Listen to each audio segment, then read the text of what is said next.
a partir de agora, gravando a nossa aula de correções dos exercícios colocados para vocês, de tronco de cone.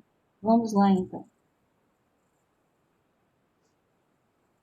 Olha, primeira coisa importante a saber. Para você trabalhar com tronco, primeiro, o que é um tronco, né?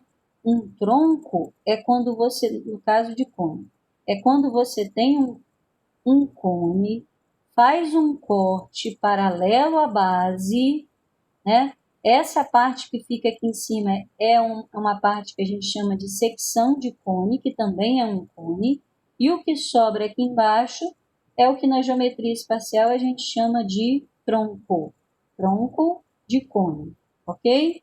Então, voltando aqui, quando você trabalha com tronco de cone, você tem alguns elementos a conhecer, que é a altura do tronco, que é a distância entre os centros das bases, o raio da base menor, o raio da base maior e a geratriz do tronco. Tá? Existe a geratriz do cone, como você seccionou, essa aqui é a geratriz do tronco. Outra coisa importante, quando você aproxima esse H, formando um triângulo retângulo aqui, você vai ter esse triângulo como muito útil no dia a dia, que é o triângulo que te ajuda a resolver exercícios. É um triângulo pitagórico, né? Que é geratriz ao quadrado igual a H ao quadrado, mais essa medida aqui de baixo ao quadrado. Mas quem é essa medida aqui? É o raio do círculo maior menos o raio do menor. Então, Rzão menos Rzinho. Portanto, existe uma relação pitagórica entre a geratriz do tronco, G ao quadrado igual a altura do tronco ao quadrado, mais a diferença do raio da base menor pelo raio da base menor, também ao quadrado. Tá? A área lateral tem sua fórmula específica. Quando é cone, a gente faz πRG. Quando é tronco, ao invés de πRG, como a gente tem dois raios, nós faremos π vezes Rzão mais Rzinho vezes G. Tá? π vezes Rzão mais Rzinho vezes G. Quem vai ser a área total do tronco? É a área da base maior, mais a área da base menor, mais a área lateral. Então, πRzão ao quadrado é a área da base maior. πRzinho ao quadrado é a área da base menor. E π vezes Rzão mais Rzinho vezes G é a área lateral do tronco. Volume também tem sua fórmula específica. É uma fórmula grande, mas não é difícil de guardar. Se você estivesse calculando o volume de cone, seria πr ao quadrado vezes h sobre 3. Aqui, ó, é πh sobre 3, vezes quem? A área da base maior, mais a área da base menor, mais o produto entre os raios dessas duas. Tá? De novo, πh sobre 3 vezes a área da base, o raio da base maior ao quadrado, mais o raio da base menor ao quadrado, mais o produto dos dois, Rzão mais Rzinho. E também, para trabalhar com tronco, é fundamental que você saiba dessas relações de semelhança aqui, porque são elas que te ajudam a resolver um exercício, às vezes de tronco, às vezes de secção. Que relações são essas? Olha, quando a gente traça esse triângulo aqui, dentro do cone e dentro da secção, ó, eu formei um triângulo pequenininho aqui embaixo e eu tenho um triângulo grande. Ambos têm o ângulo de 90 e tem esse ângulo de cima comum. Obrigatoriamente, o terceiro ângulo desse triângulo é exatamente o mesmo do de baixo. Então, o que isso nos diz? Que há uma semelhança entre esse triângulo formado no cone pequenininho e o triângulo formado no cone grande. Se há uma relação de semelhança, eu posso dizer assim, ó, a altura do cone grande está para o pequenininho, da mesma forma que a geratriz do grande está para o pequenininho. Da mesma forma que o raio do grande está para o pequenininho, tá? E aí, envolvendo de duas a duas, eu consigo montar proporções para achar medidas que eu preciso, tá? Por exemplo, a altura da maior está para a altura da menor, assim como a geratriz da maior está para a menor, a altura da maior está para menor, assim como o raio da maior está para menor, ou a geratriz da maior está para menor, assim como o raio da maior está para menor. O que eu vou usar e quando? Depende da informação que você tem e do que você está buscando. Mas é importante que você saiba que há uma relação de semelhança entre as medidas lineares, raio, altura e geratriz, do cone grande e do cone pequeno. Quando você estiver trabalhando com área tem duas dimensões. Medidas lineares tinha apenas uma. Como a área tem duas dimensões, é uma compensação a fazer nessas fórmulas. A área do cone grande está para a área do pequeno. Da mesma forma que a altura do grande está para o pequeno, só que ao quadrado.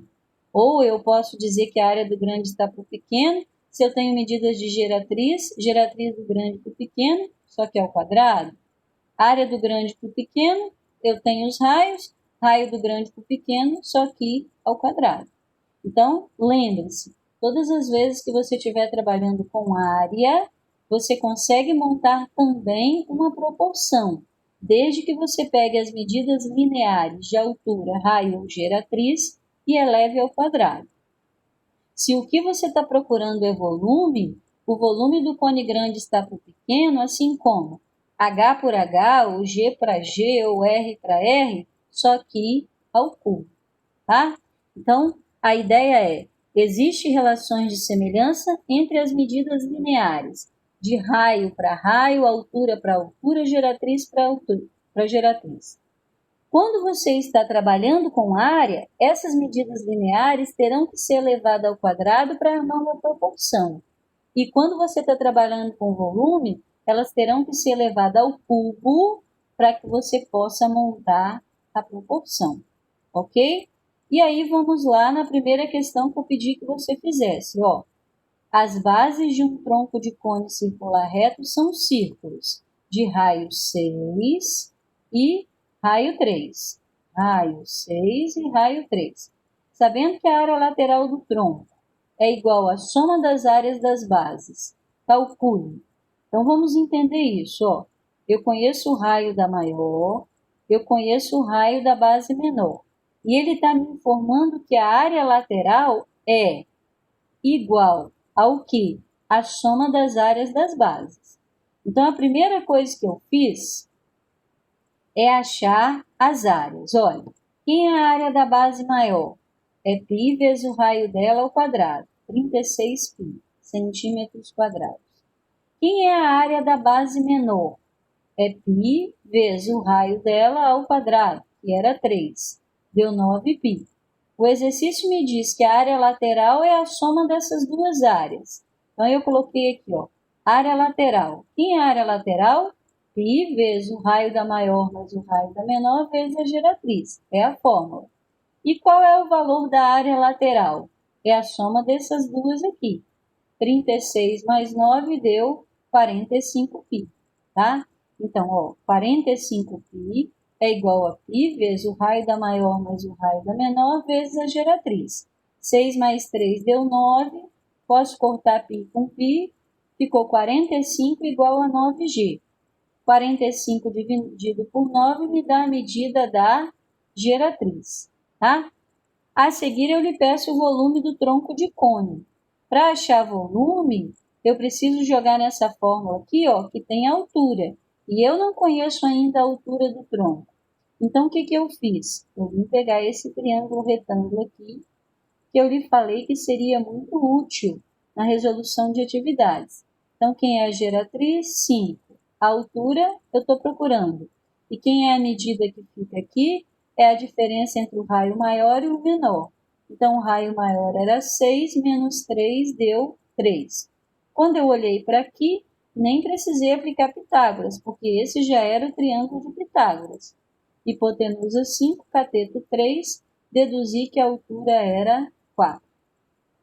Então, quem foi o volume? π vezes o raio sobre 3, π vezes a altura, sobre 3, que multiplica o raio da maior ao quadrado, o raio da menor ao quadrado, mais o produto entre os raios, 6 vezes 3. Aqui deu 4π sobre 3, 36, 18 e 9, somei tudo, deu 63, 4π sobre 3 vezes 63, dividi aqui, deu 21, 4 vezes 21 deu 84, 84 centímetros cúbicos é o volume do tronco, tá? Vou voltar novamente, ó. A primeira coisa importante, faça o desenho do tronco, porque o desenho vai sinalizar para você o que você tem e o que você precisa. Então, o desenho me mostrou que eu tinha o raio da base maior, o raio da base menor, ok? Então, eu vim aqui calcular a área da base maior, a área da base menor, que é a área de círculos. O enunciado me dizia que a soma dessas duas áreas me daria a área lateral. Então, peguei a fórmula de área lateral e troquei por 45π, que era a soma das áreas das bases. Cortei π, 6 mais 3 deu 9, passei o 9 dividindo, achei a geratriz. Voltei aqui, porque quando eu pedi o volume, eu ia precisar da altura, e eu não tinha a altura do tronco. Então, eu peguei esse triângulo aqui para achar a altura do tronco. Geratriz, diferença entre o raio da maior e a menor, aplicando Pitágoras, eu acharia a altura. E sendo o triângulo de Pitágoras, eu já notei que a altura era 4. Tenho tudo que preciso para a fórmula do volume.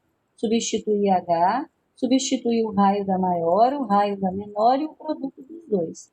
E a seguir foi só continhas, tá? Dúvidas nessa questão aqui? Alguma dúvida aqui?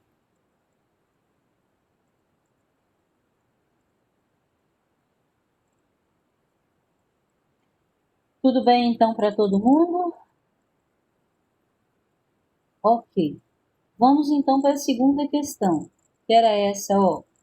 Um depósito de grãos apresenta a forma de um tronco de cone, cujo raio da base menor é 12 e o da base menor é 7.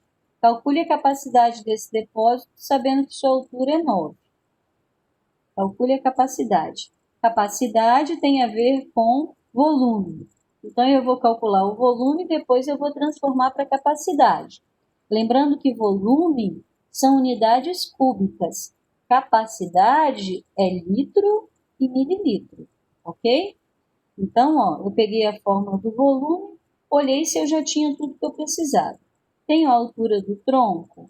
Tenho, 9. Tenho o raio da base maior? Sim, 12. O raio da base menor? Sim. Quanto? 7. Fui lá na fórmula.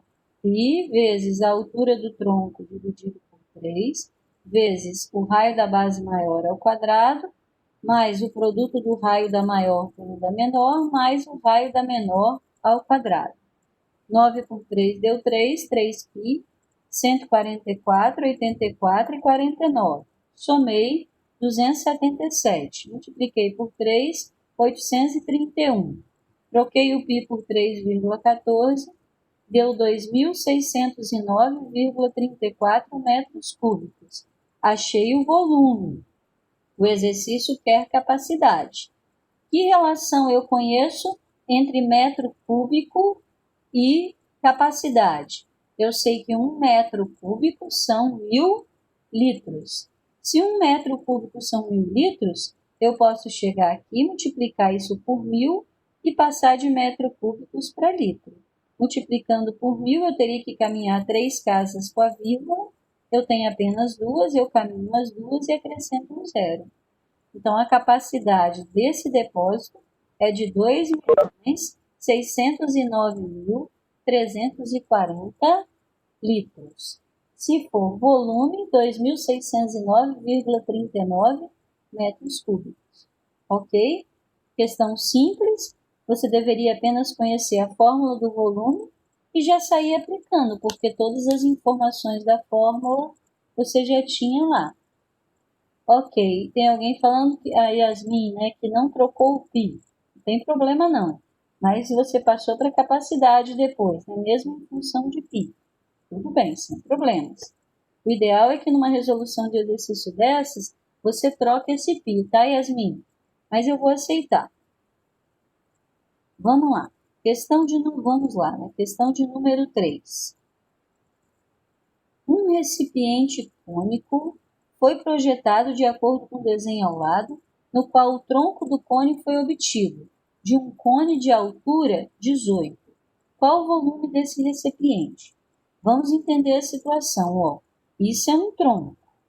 Nesse tronco, eu consigo enxergar que ele tem altura 12, raio da base maior 6 e raio da base menor 2. Mas existe uma informação aqui que me diz que o cone que existia anteriormente, ele tinha altura 18. Então, se a altura do tronco é 12 e do cone inicial era 18, significa que a altura desse cone pequenininho que foi cortado aqui, ó, é 6. O que falta 12 para chegar a 18. Qual o volume desse recipiente? Bem, ele me deu essa informação, mas eu nem vou precisar dessa informação, né? Ele quer o volume do recipiente. Volume é só aplicar na fórmula. Π vezes H sobre 3, eu tenho H. O R da base maior eu tenho, o R da base menor eu tenho também. Jogo lá na fórmula, ó. Π vezes a altura sobre 3, vezes o raio da base maior ao quadrado, mais o produto do raio da maior pela menor, mais o raio da menor ao quadrado. Dividir aqui, 4π, 36 mais 12 mais 4, deu 52 vezes 4, deu 208. 208π centímetros cúbicos. Essa resposta estava lá na letra B. Só aplicação de fórmula de volume mesmo, com todas as informações já fornecidas, sem cálculos extras a fazer. Ok? A questão 4. Vamos ver o que ela nos traz, ó. Um tanque cônico de eixo vertical e vértice para baixo. Tem água até a metade da sua altura. Se a capacidade do tanque é 1.200 litros, então a quantidade de água nele existente é. Então vamos lá, vamos ver a figura. Um tronco um cone com eixo vertical com vértice voltado para baixo. Tem água até a metade da sua altura. Então eu chamei aqui de H sobre 2. Se a capacidade do tanque é de 1.200 litros, então a quantidade de água nele existente é, ok, eu preciso de pegar aquelas relações que existem entre cone e secção de cone, certo? E as relações que existem envolvem as alturas, envolvem os raios, envolvem as geratrizes. O que eu estou tendo aí é em relação à altura, então eu vou dizer assim, ó, que o volume do cone grande está para o volume da secção, que é essa partezinha aqui de baixo. Da mesma forma que a razão das alturas estaria elevada ao cubo. Quem é a altura do grande? H. Quem é a altura da secção aqui embaixo? H sobre 2, tá?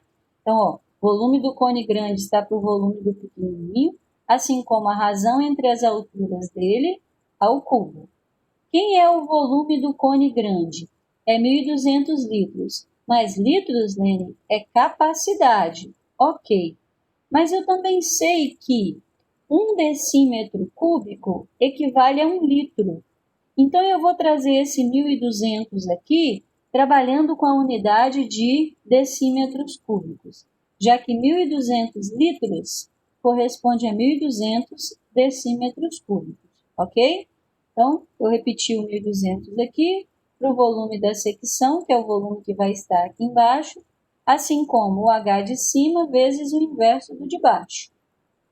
2 sobre H, só que elevado ao cubo.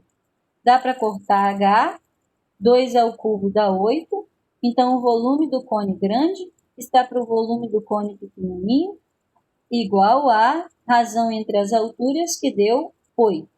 Aplico proporção aqui, ficou 1.200 dividido por 8, chego à resposta de 150 decímetros cúbicos, que tem a mesma equivalência de litros, tá? Então, numericamente, eu joguei aqui no volume o próprio 1.200 que era a capacidade. Por quê? Porque trabalhar com 1.200 litros é o mesmo que trabalhar com 1.200 decímetros cúbicos. Como a resposta saiu em decímetro cúbico, ela também já saiu em litros, ok? Então, olha só, gente, como que trabalhar com cone, né? Vou lá tomar um sorvete com meu amigo. Eu vou tomar até metade da altura, ele vai tomar até a outra metade. Então, você que está tomando esse sorvete primeiro, vai ter um lucro imenso, né? Por que um lucro imenso, Lene? Porque se você vai tomar até metade da altura, você vai tomar todo esse líquido aqui. E para o seu amigo vai sobrar o sorvete de baixo. Então, se lá dentro cabia 1.200 e essa parte de baixo deu 150, significa que tudo que ficou aqui em cima, ou seja, 1.050 litros, quem tomou é quem tomou primeiro. Então, é o que eu falei para você. Essa razão de semelhança entre as alturas, ela não é diretamente proporcional aos volumes. Ela só se torna se eu elevar ao cubo, ok? Então, quem toma primeiro aqui, vai tomar muito mais. Vamos ver quantos por cento. 1.050 dividido por 1.200. Quem tomar a parte de cima vai tomar 87,5%. E esse que ficou aqui embaixo, coitado, vai ficar só com o restinho para chegar a 100%. 87,5% vai ficar aí com 12,5% quem tomar essa parte de baixo. Então, cuidado com o seu amigo que lhe convida para dividir a conta e combina com você assim. Você toma até metade da altura. Não, eu tomo até metade da altura, né? Você toma a outra metade, tudo bem? Aquele amigo despercebido, né? Vai falar, tudo bem, vamos tomar a mesma coisa. Mas, coitado, vai ficar aí com 12,5% e você vai tomar 87,5% do seu sorvete. Tem para mim que é uma das questões que vem aí pela frente, né? Tem aí uma outra questão que fala sobre isso. Olha ela aqui, Vamos lá, Numa lanchonete, um casal de namorados resolve dividir uma taça de milkshake na forma de um cone. Então, vamos lá. O cone da taça ele tem 20 centímetros de altura e 10 centímetros de diâmetro. Sabendo que a taça estava totalmente cheia e que eles beberam todo o milkshake, calcule o volume ingerido pelo casal. Adote π3. Aí eu fui lá na fórmula de volume, né? Volume é igual a πr ao quadrado vezes h sobre 3. 3 vezes 25 vezes 20 sobre 3 deu 500 centímetros cúbicos, porque as dimensões do cone estão em centímetro cúbico. Mais 1 centímetro cúbico equivale a 1 ml. Então, se o volume deu 500 centímetros cúbicos, dentro dessa taça cabe 500 ml de sorvete. E aí eu digo, se um deles beber sozinho até metade da altura do copo, quanto do volume total em porcentagem será bebido? E aí eu vi muitos alunos me responderem 12,5%, porque alguns alunos, por não ter parado para pensar um pouquinho, achou que o sorvete sairia do fundo e não da parte de cima, né? Mas imagine, eu estou lá tomando um sorvete. O sorvete vai diminuindo de cima para baixo, não de baixo para cima. As coisas não ficam, né, submersas depois em relação ao cone. O que eu bebo primeiro é o que está em cima, depois o que sobra é o que está embaixo. Então vamos lá. Se vai beber até metade da altura, eu posso dizer que o volume do cone inteiro está para o volume da secção, que seria um corte aqui, a 10 centímetros do vértice, né? Então, a altura do cone está para a altura da secção, ao cubo, tá? Então, o volume do cone inteiro está para o volume do corte, que vai ser a 10 centímetros aqui do vértice, 20 para 10 ao cubo. Deu para cortar, deu 2, 2 ao cubo deu 8. Mesma continha, né, que eu já tinha feito lá antes, essa ideia do 8, porque era metade também. Aplico proporção, o volume da secção, que é esse volume aqui de baixo, deu 62,5 centímetros cúbicos. 62,5 não é a pergunta, quanto é do volume total em porcentagem, aquele que bebeu primeiro teria bebido, se um deles beber sozinho até metade da altura do copo, quanto do volume total terá bebido. Então, se ele bebeu o primeiro, ele bebeu a parte de cima. Se ele bebeu a parte de cima até 10 centímetros, e eu sei que a de baixo teve 62,5 centímetros cúbicos, ele bebeu os 500 ml que cabiam dentro da taça, menos os 62,5, que é o que ficaria aqui embaixo. Ou seja, ele tomou 437,5 ml da taça. Que porcentagem isso representa? Olha, eu posso armar uma proporção, tipo 500 ml é 100%, 437,5 x, ou de forma mais rápida, pegar o que ele ingeriu e dividir pelo total. Quando eu peguei o que ele ingeriu e dividiu pelo total, dá um decimal. Para passar um decimal para a fração de denominador 100, você caminha com duas casas com a vírgula. Para que eu passaria para uma fração de denominador 100? Porque uma fração de denominador 100 é porcentagem, é percentual. Então, caminhei duas casas com a vírgula aqui, ó, e já respondi. Ele tomou 87,5% do milkshake, cabendo a quem viria depois apenas 12,5%. Ok? Dúvidas nessa questão? Essa foi uma questão de Enem, uma questão que eles costumam trazer essa ideia muito à tona, né? Porque faz com que você mostre vários conhecimentos. Primeiro, de conhecer como é que se calcula o volume de um cone, né? De conhecer que a razão de volume para as unidades lineares de altura, que foi o nosso caso, era uma relação de volume para volume, altura para altura ao cubo, que você chegasse a uma medida em centímetros cúbicos e percebesse que ela era a mesma em ml, mililitro, né, me dando a capacidade, e ainda ter essa percepção maior. Quem bebe primeiro não bebe o sorvete do que você calculou, que era a parte de baixo, que era a secção. Quem bebe primeiro, bebe a parte do tronco, que é a parte de cima. Ok? Então, uma questão muito boa, porque mostra uma série de conhecimentos que você possa ter. Então, essa foi a nossa correção das atividades de tronco. E a gente segue na próxima aula